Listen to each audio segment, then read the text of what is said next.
A verdade que o partido do ano, seguramente.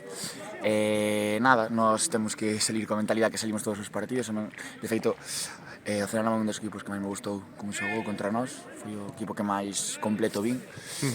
Nada, nós vamos salir a intentar ganar e a conseguir os 3 puntos para seguir.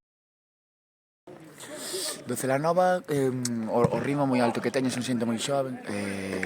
Sí que é certo que, bueno, ali na ida baixaron un pouquinho ca expulsión, pero o resto do partido estiveron a un nivel moi alto.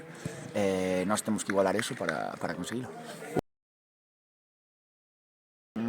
Claro que preocupa porque Breixo é fundamental neste equipo, pero o que xogue no seu sitio vai estar ao mesmo nivel ou moi cerca, así que eu creo que non beneficia a ningún, así que nós temos que adaptarnos ao partido que haxa e listo.